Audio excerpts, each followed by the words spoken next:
Hello welcome to new video. जो आ चुका हूँ सुबह सुबह जो 10-11 बज रहे हैं। तो इस टाइम सब पानी बारिश के चलते जो नदी भर चुकी है और सभी भेड़ यहाँ पे देख लीजिए सब भाग रही हैं, रह नहीं पा रही हैं। तो आप लोग को दिखा दे कितना अच्छा कितना ज़्यादा से भेड़ हैं यहाँ पे। कुछ हमारे गांव के लोग हैं, सभी चाचा हैं, हमारे दोस्त लोग हैं, सभी लोग हैं। देख लीजिए कितना सा भेड़ी है। देख लीजिए सब पानी लगा हुआ है, सब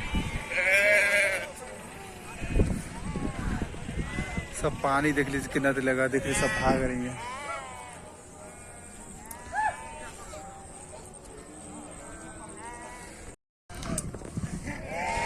जो आ गए हैं देख लीजिए सब भेड़ कहाँ रह रही है। बारिश बहुत तेज हुआ है।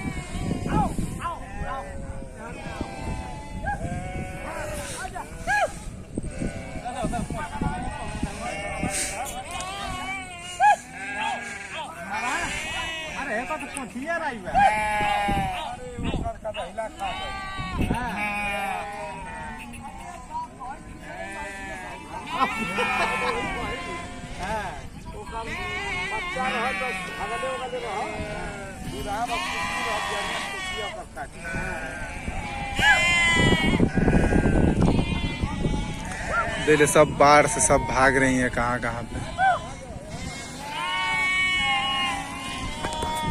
सब बाढ़ से देख लीजिए कहाँ कहाँ सब भाग रही हैं।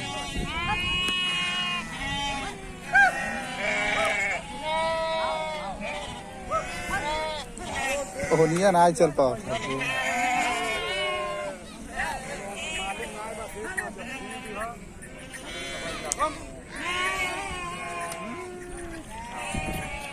अरे